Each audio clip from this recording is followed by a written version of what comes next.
Was passiert, wenn eine rasende Karriere ein schlagartiges Ende nimmt?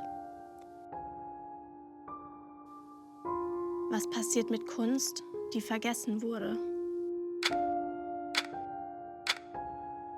Der Künstler Emil Stumpp zeichnete die prägenden Köpfe der Weimarer Republik, bis das NS-Regime sein Leben zerstörte. Er wurde der Arbeit beraubt, verfemt und ist in Haft gestorben. Heute ist der Künstler kaum bekannt, doch zu seinen Lebzeiten in der Weimarer Republik war Stumpp ein gefeierter Pressezeichner. Er porträtierte Persönlichkeiten aus der Wissenschaft, Politik, den Künsten oder dem Sport. Nachdrucke seiner Werke bebilderten die Artikel vieler Zeitungen. Käthe Kollwitz, Thomas Mann, Otto Dix und Albert Einstein gehören zu den Namen, deren Gesichter der Künstler genau beobachtete und zeichnerisch interpretierte. Heute wird sein Werk wieder studiert. Das Archiv der Berlin-Brandenburgischen Akademie der Wissenschaften erhielt im Juni 2025 eine Schenkung von über 270 Zeichnungen und Drucken von Emil Stumpp aus der Privatsammlung von Sebastian Murken. Die Schenkung umfasst Landschaftszeichnungen, Selbstporträts, Lithografien, Zeichenstudien und hunderte Porträts bekannter Persönlichkeiten. Darunter natürlich auch einige Mitglieder der früheren Preußischen Akademie der Wissenschaften, wie der Philologe Alois Brandl oder Ulrich von Wilamowitz-Möllendorf, der das bis heute laufende Akademienvorhaben Inscriptiones Graecae prägte. Stumpp ist der Porträtist unserer Zeit, behauptete Paul Enderling 1928. Er, der persönlich im Motortempo durch Europa reist, sucht unser vibrierendes, unerhört vielgestaltiges Leben in seinen Brennpunkten auf. So reiste Stumpp auf Kosten seiner Redaktionen durch die ganze Welt. New York, Paris, London, Los Angeles. Überall suchte er Kontakt zu interessanten und bekannten Persönlichkeiten. Stumpp ist nicht bequem. Kein wertvoller Mensch ist das. Aber einer, der immer etwas gibt. Milder Versteher menschlicher Schwächen, kluger Beobachter. Auch hier unbestechlich, schrieb Paul Enderling. Der unbestechliche Blick gefiel aber nicht jedem.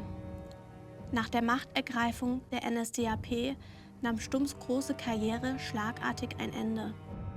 Im Generalanzeiger für Dortmund hatte Stumpp am 20. April 1933 zum Anlass des sogenannten Führertages ein Porträt von Adolf Hitler veröffentlicht, der gerade zum Reichskanzler ernannt worden war. Die NSDAP warf der Zeitung und dem Künstler eine offensichtliche Verhöhnung des Volkskanzlers vor, denn die Zeichnung zeige den Führer mit niedriger Stirn, fliehendem Kinn und einem Gesichtsausdruck, der auf niedrige Instinkte hinweist. Der Generalanzeiger wurde sofort beschlagnahmt und eingestampft. Schon am nächsten Tag erschien an seiner Stelle der Generalanzeiger im Dienst der Nationalsozialistischen Revolution mit neuem Hakenkreuz-Logo und aus Sicht der NSDAP schmeichelhafterem Foto des Reichskanzlers. Stumpp erhielt ein Berufsverbot und wurde aus der Reichspressekammer ausgeschlossen. Seiner Existenzmöglichkeiten beraubt, bemühte sich Stumpp mit Aquarellen und Landschaftszeichnungen seinen Lebensunterhalt zu verdienen. Er floh ins Ausland, reiste durch Europa und Skandinavien. Im Februar 1940 erhielt er die Nachricht, dass seine jüngste Tochter Hilde, hier noch in einem frühen Porträt zu sehen, in den 40er Jahren aber schon eine erwachsene Schauspielerin, lebensgefährlich an einer Hirnhautentzündung erkrankt sei. Er reiste zurück nach Deutschland, doch er schaffte es nicht, sie lebend zu sehen. Am 2. Oktober wurde er von den Nationalsozialisten verhaftet und in ein Gefängnis in Memel gesperrt.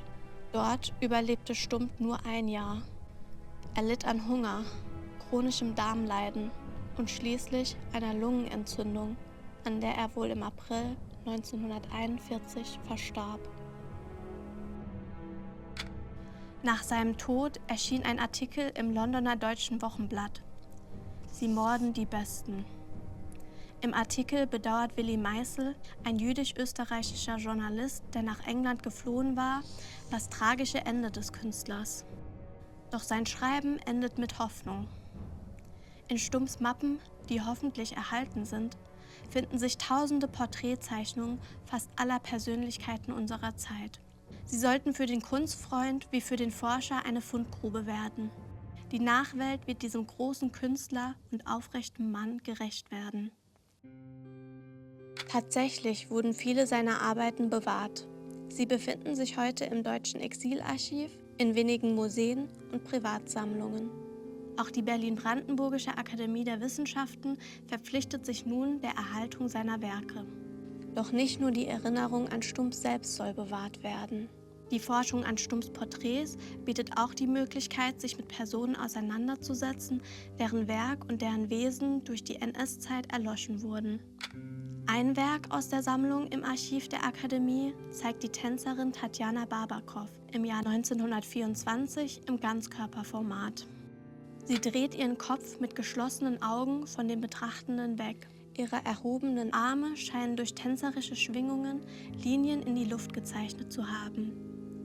Die Form des langen Gewands deutet Stump durch schweifende Kreidestriche an. Vor allem die streng zurückgelegten, kohlschwarzen Haare und das im Tanz versunkene Gesicht ziehen in den Bann. Rezensionen ihrer Aufführungen beschreiben genau diese Qualität der Tänzerin. Sie sei so ganz ohne jeden Willen, mit uns im Zuschauerraum in Verbindung zu treten. Und ihre Tänze waren Träume, auch zauberische Brücken von Stille zu Stille geschlagen. Tatjana Babakow war Tochter einer chinesischen Mutter und eines russisch-jüdischen Vaters. In ihren Auftritten kombinierte sie ihre Kenntnisse aus dem klassischen Ballett mit Einflüssen ihrer chinesischen Herkunft und Bezügen zur zeitgenössischen Kunst. Doch auch Babakow ist heute kaum noch bekannt. Nach der Machtübernahme der Nationalsozialisten musste sie als Jüdin nach Frankreich fliehen. Im Februar 1944 wurde sie nach Auschwitz deportiert und in der Gaskammer ermordet. Es blieben von ihren Auftritten keine Filmaufnahmen oder Tonmitschnitte. Nicht einmal eigene Niederschriften sind von Babakow bekannt. Nur noch Rezensionen und Porträts sind heute erhalten. So dokumentiert das Porträt von Stump die träumerische Kunst einer Tänzerin, wie sie noch 1924 zu erleben war. Die Zeichnung hält ein künstlerisches Talent fest, das in der NS-Zeit vernichtet wurde und in Vergessenheit geraten ist. Als Chronist mit Kreide und Papier beobachtete und porträtierte Emil Stump verschiedenste Persönlichkeiten der Zeit. Die Schenkung seiner Bilder eröffnet neue Perspektiven auf die Weimarer Republik und auf das Werk eines Künstlers, dessen unbestechlicher Blick die Gesichter einer zu Ende gehenden Epoche festhielt.